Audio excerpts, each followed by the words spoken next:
Hey, what's going on, guys? I think we're doing episode. I think this is like five. I think so. By Five. this net time, I think so. Episode Yep. five. Crazy that we're still here. Crazy that we're still on air. Another new co-host today. We my friend Tanner. Introduce yourself, Tanner. I'm Tanner Silburn. I do color commentary for the men's and women's basketball games a lot of the time. And with us, we also have El Presidente, Nate Dawes. He had some free time, so he's helping us out today. What's up, Nate? Killing the game once again, of course. Suffering and smiling through it. Suffering and smiling through it. That's like kind of I think how everyone's feeling right now. It's yeah. finals are around the corner. It's crazy. I swear we just had midterms, but like, fuck, what can you do? Oh, excuse my cussing. We're gonna bleep that. Oh yeah.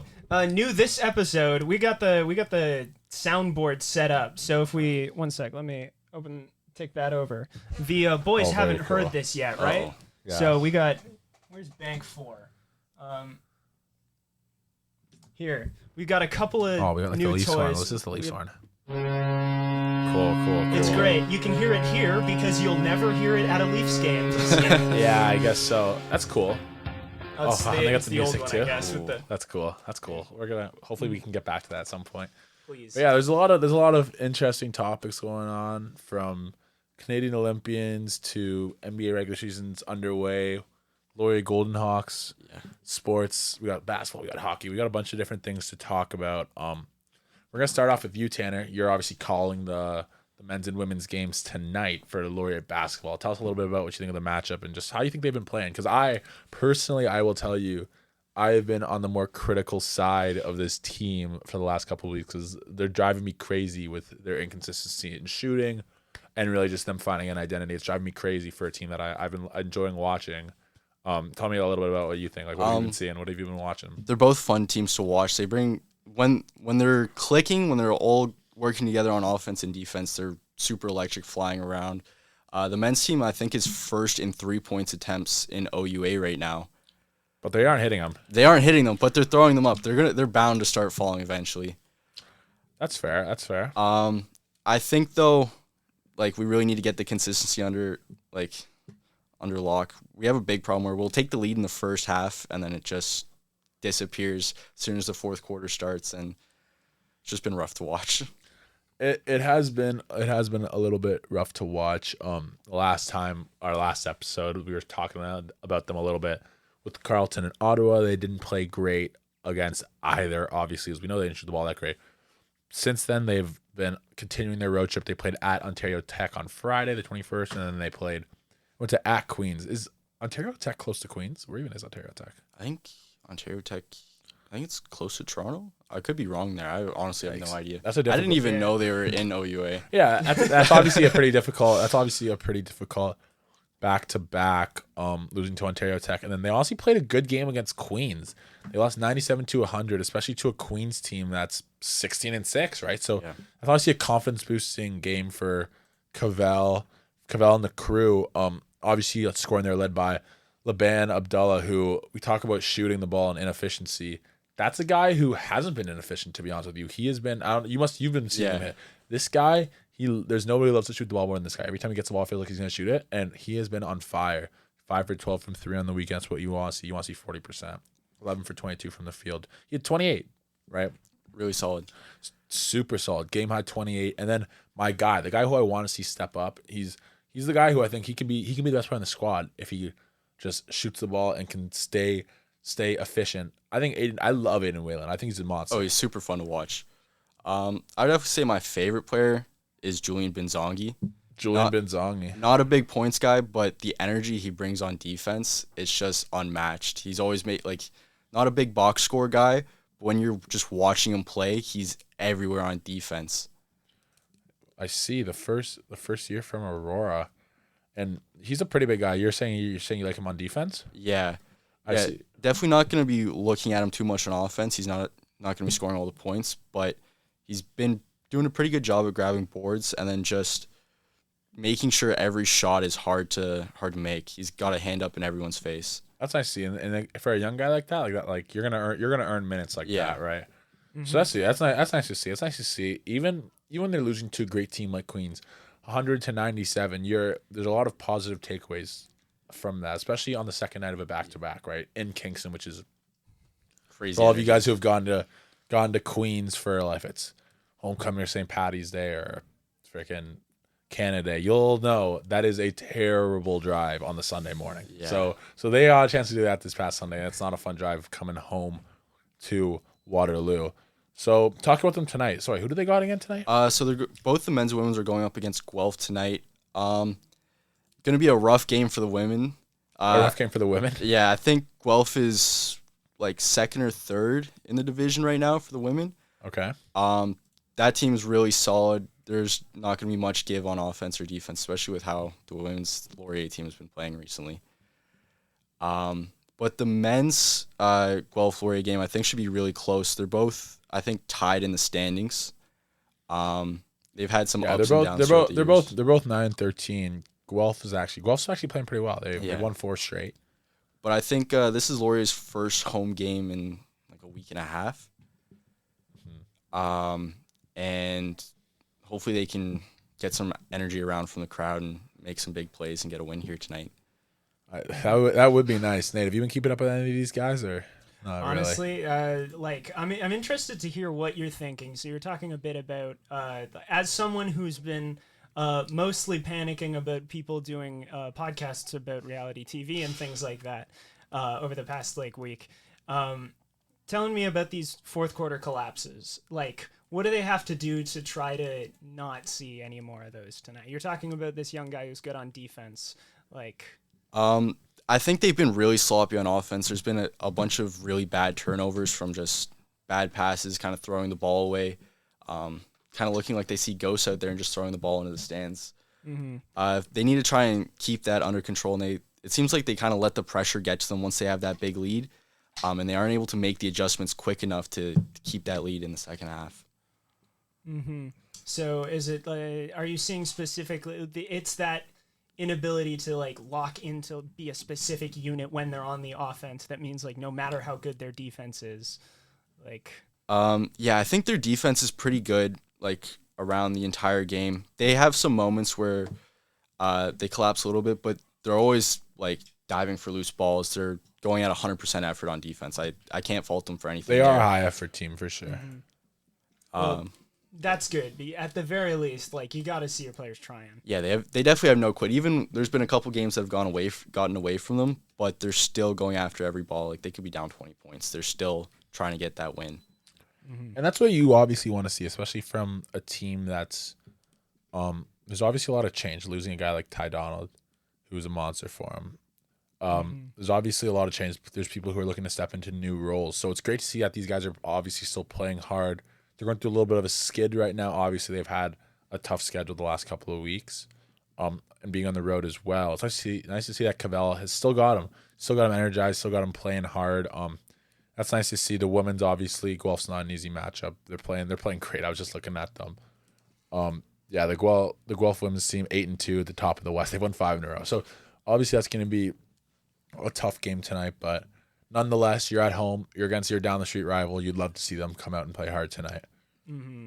Mm-hmm. Yeah, I'm really excited for Kira Aikman on the women's team. She's had a rough couple games recently, but when she's making those layups and she's great at grabbing boards. She had 17 in the first or second game of the season.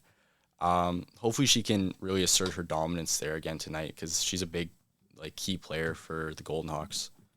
Absolutely, that would be nice. Now we're gonna shift over now, talking a little bit about the hockey, which Mateo, who we actually got a chance to have on last week. He's been covering a lot of those hockey games, and the Laurier Golden Hawks. I don't know if you've been keeping up with any of the hockey at all, but they've been playing great. Both teams have been playing great hockey, and when we were talking the other day, they were second in the league, 2 points out of first. Mm-hmm.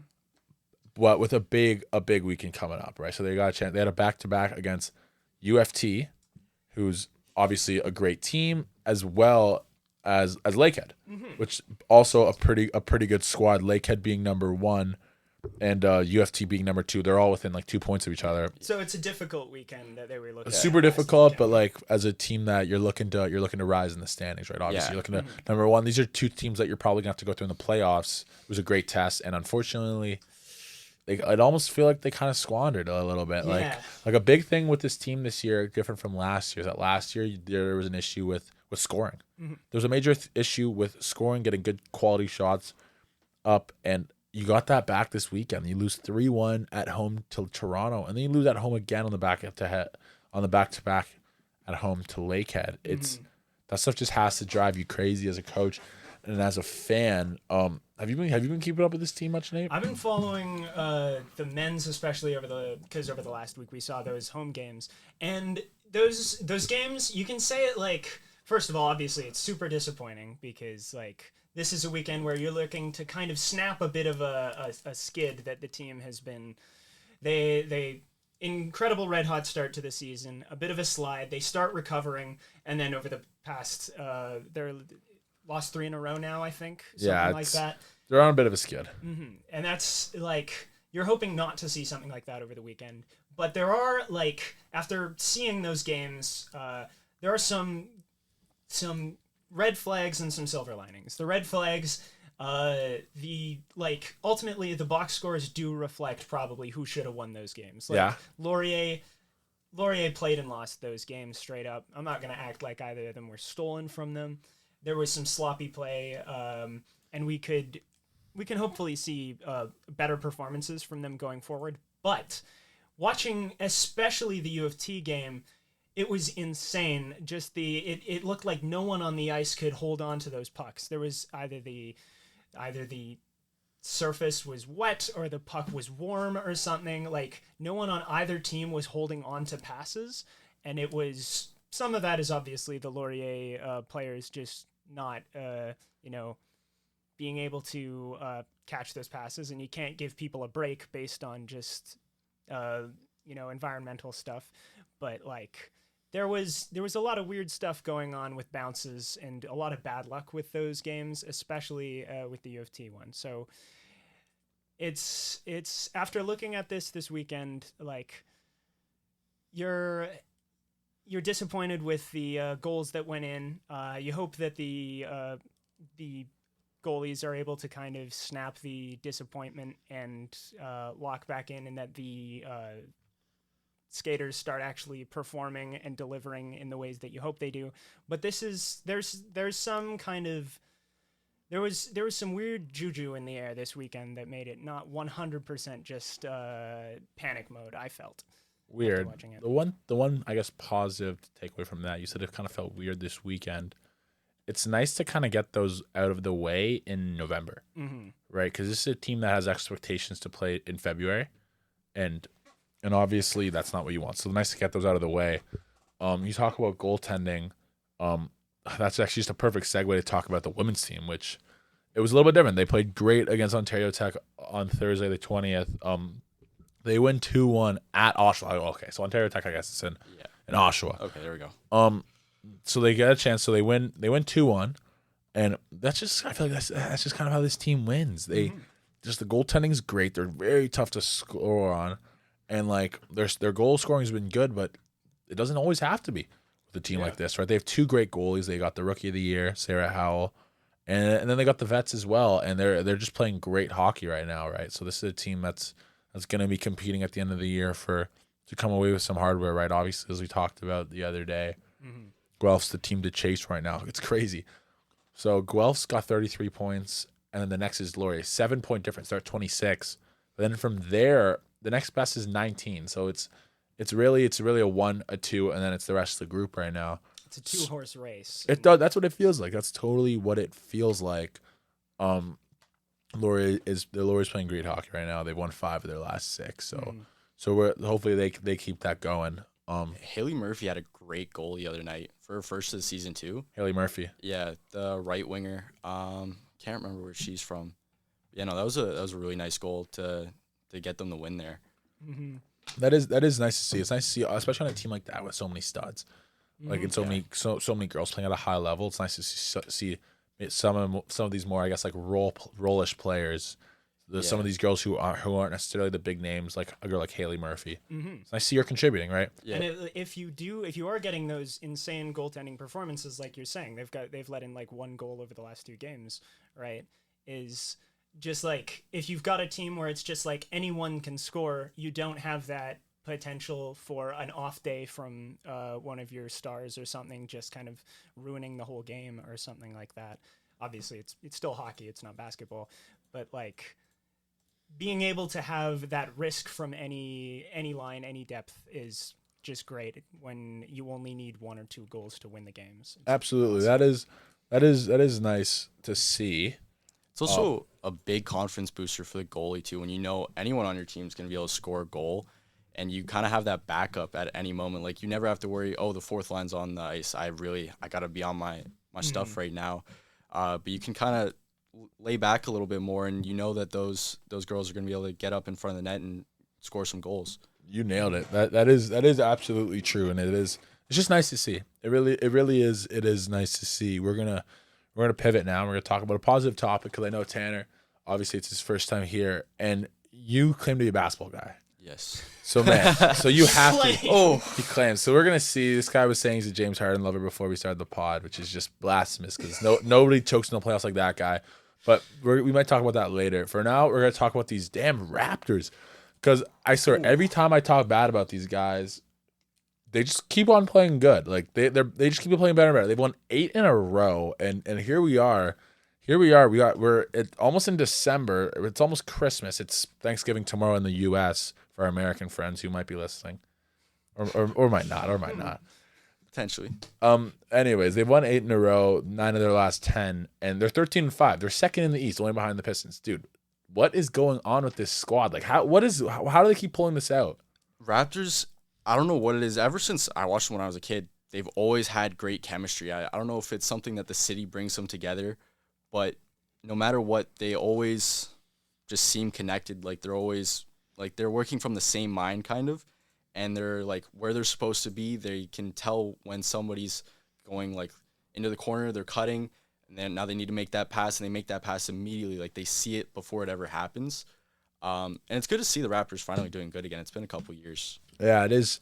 It is fun to see, and some of these moves, like, oh man, for whatever reason with this team, I want to pull my hair out every time I see them make a move, but clearly that is not why I'm an NBA GM. Clearly, because these guys are all playing great ball. Emmanuel Quickly, he's been playing great ball. RJ. The best ball he's ever played. That's a guy that I just don't like him because he's not that efficient, and he's been so efficient.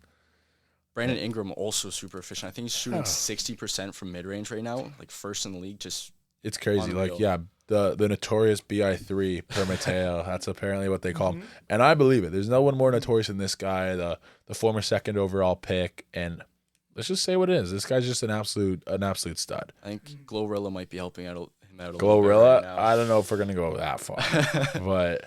I don't know. Yeah. He's been playing pretty good ever since we've seen them together. Yeah, fair. It's fair enough, and he looks to be healthy, which is nice. I know they got him last year. Wasn't that healthy. They're playing great ball. You're like knowing and kind of being into basketball. Like, does this team actually have a real chance in the East, or is this kind of like is this not real? Like that's like. Are they gonna fall back down to earth? Mm-hmm. I still think they're a piece away from really making a big run to the championship. They've just like the Pistons are so good. That's going to be a hard team to beat if they make it to the playoffs.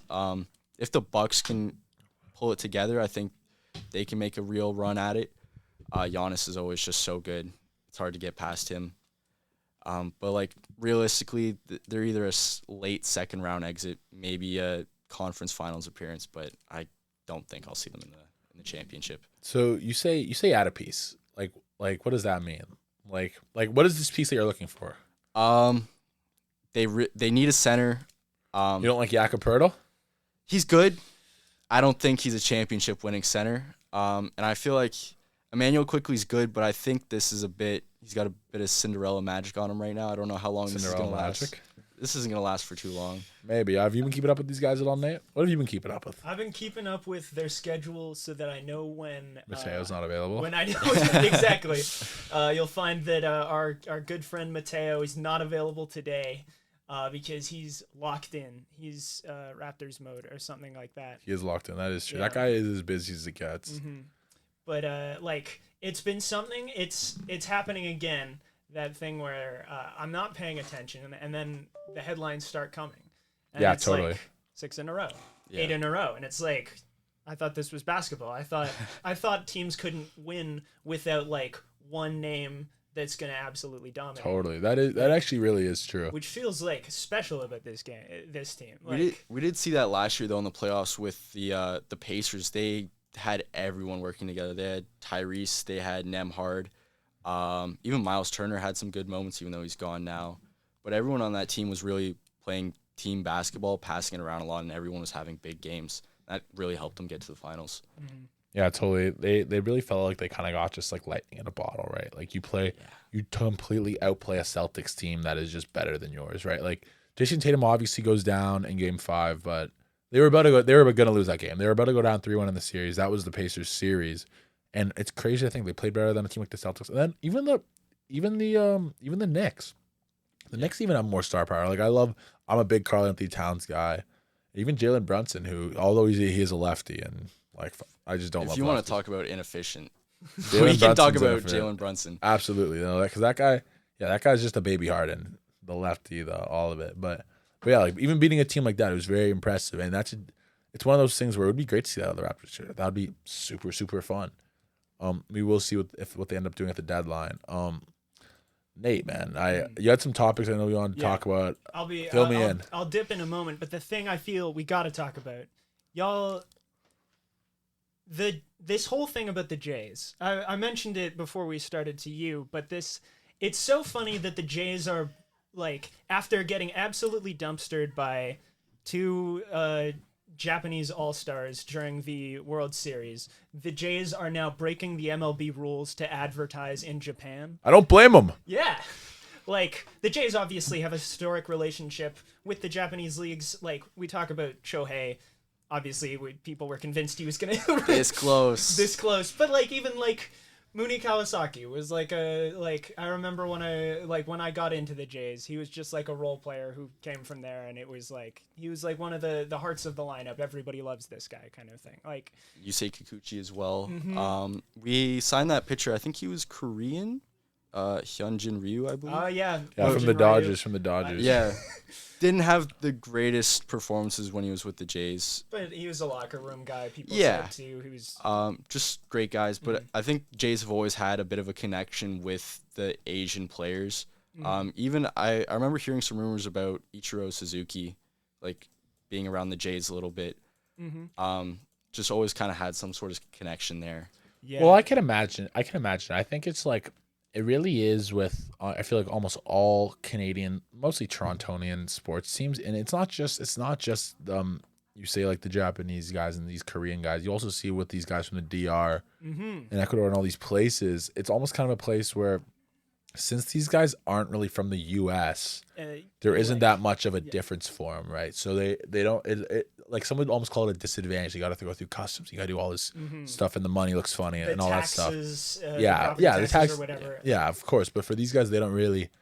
I guess they aren't really accustomed to what they're missing. I guess so. That's probably a major part of it. I actually searched out. This is hilarious. The Blue Jays are in trouble because I guess there was a big boxing match in Japan, and just like it was just Jays logos everywhere. Like look at this. This is a joke. It's really funny. It was just straight Blue Jays. Jays. It was just straight Blue Jays. Apparently, the partnership with the Jays in this whatever wasn't paid for, so apparently they didn't break a rule. So they're trying to loophole.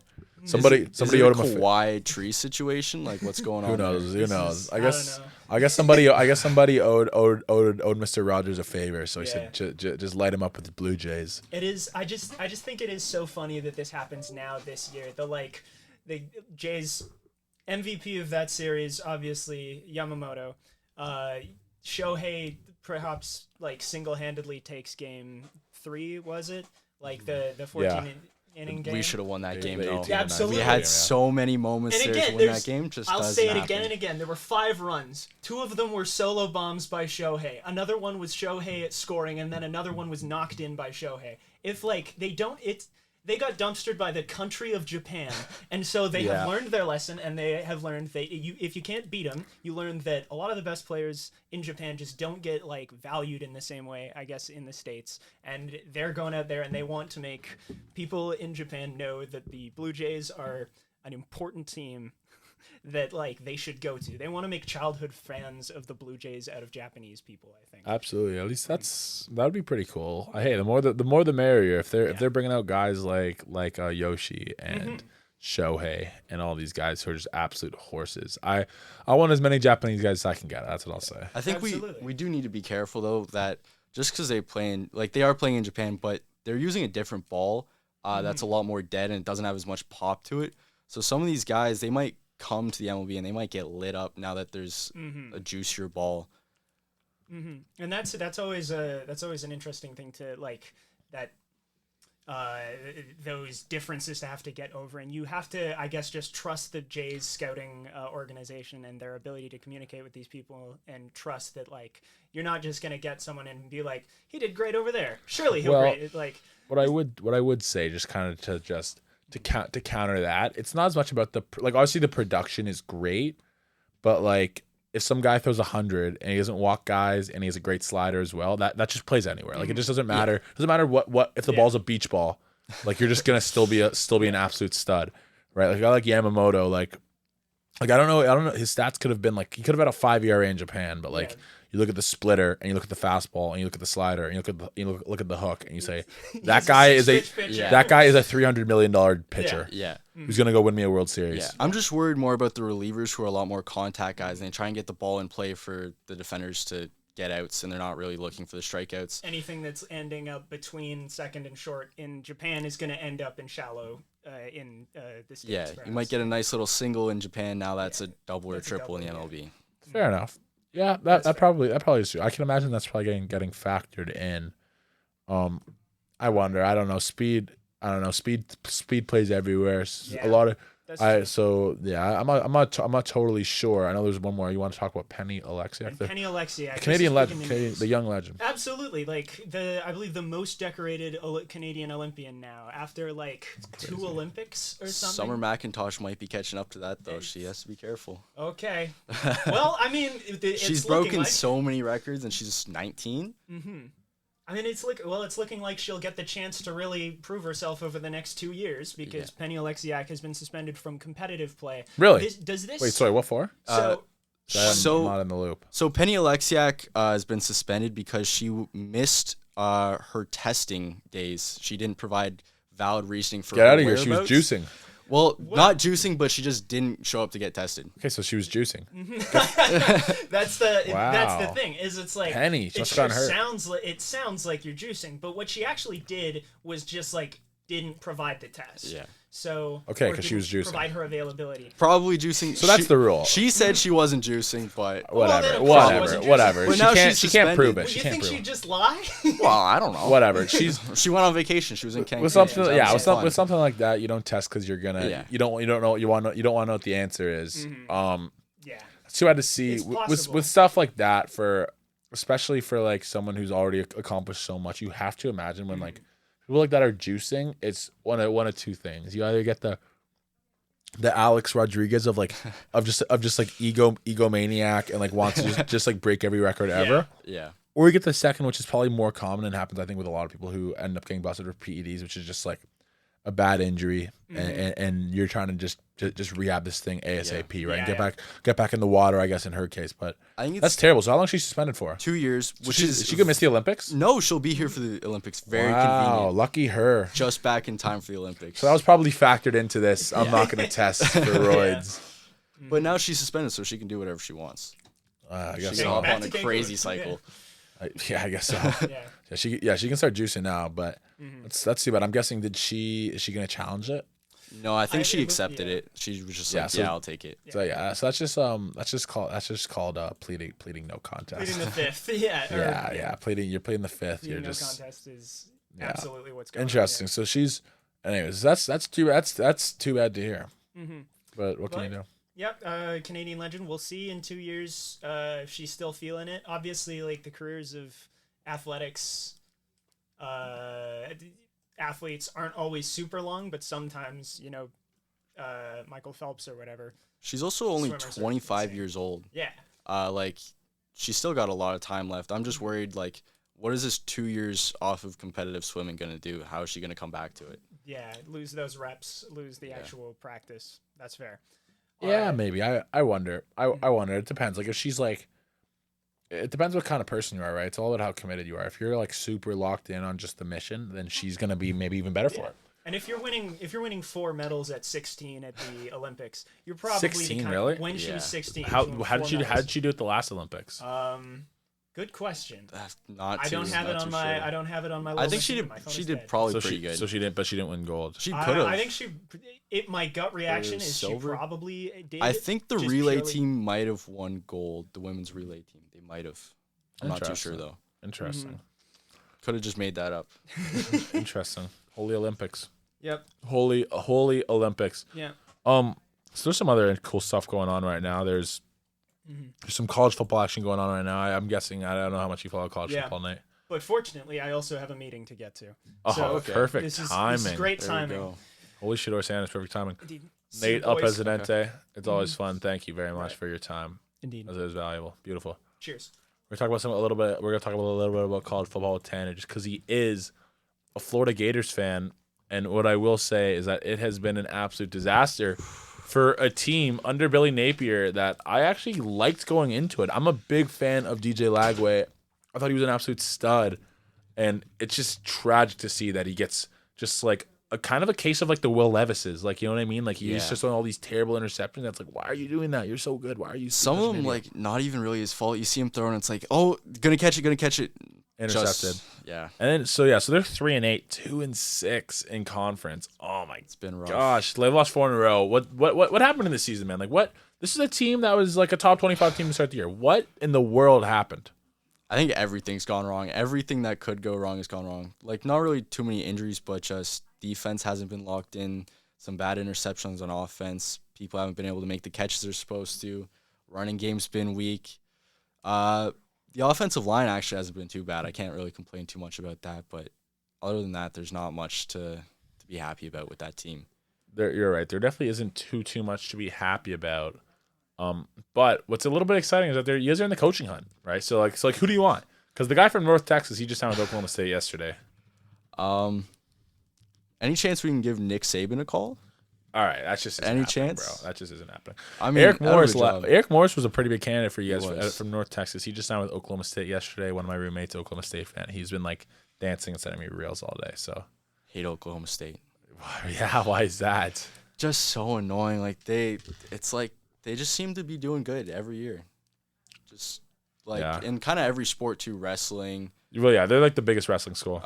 Football. They've not too great in basketball. Still okay. Baseball been doing good. Just like, can you guys be bad at one sport?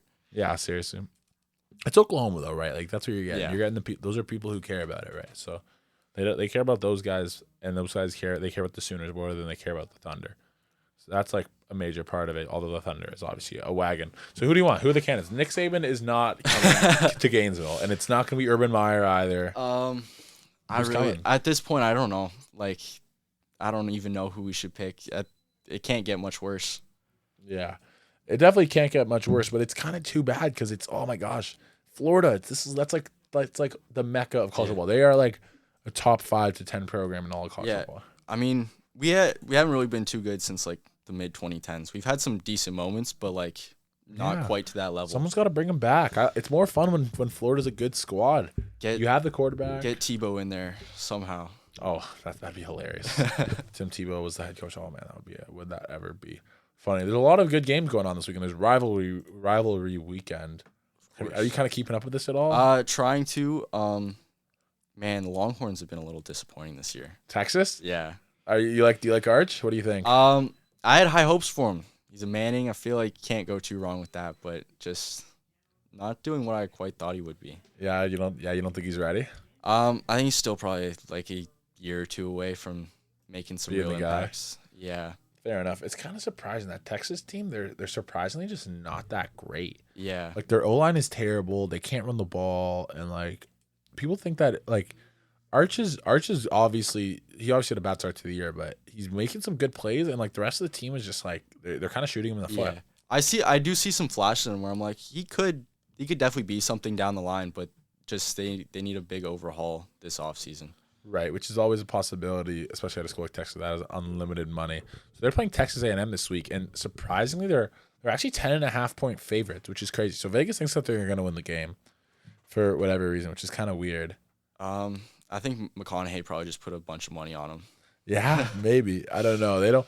McConaughey doesn't got money like those Texas A&M boosters. That's for sure. Those guys have unlimited money. Texas is actually undefeated, and they gotta win. They gotta win to get into the SEC chip. The SEC's been just a disaster class this year. Every team that I thought's been would have been doing good, just not really there. Well, yeah, LSU kind of sucks. LSU, no, they don't kind of suck. They really suck. Yeah, we can be honest here. Yeah, they're terrible. But the SEC, like, I'd say it hasn't been that great. But like, even in a world like that, you still have like there are like how many teams? 1, 2, 3, 4, 5, 6, 7. There are 7 teams with like a legitimate argument to make the playoffs. Yeah, I think you have teams that have legitimate arguments. Like a team like Vandy. Do you think Vandy should make the playoffs? Because like they're 9-2. It's just with the new like playoff format, I don't like. It's so hard to choose. Like they beat Missouri. Yeah, they beat LSU. Actually, don't have that many great wins. A couple people beat LSU. They beat Georgia Tech. Yeah, LSU's had a terrible. All right, but if they beat Tennessee this weekend, let's say they beat Tennessee this weekend. I think they have a genuine argument if they can beat Tennessee this weekend. And so then they're in.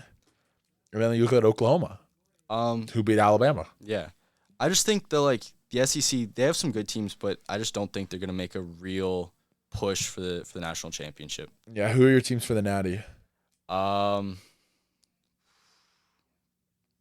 Oklahoma State.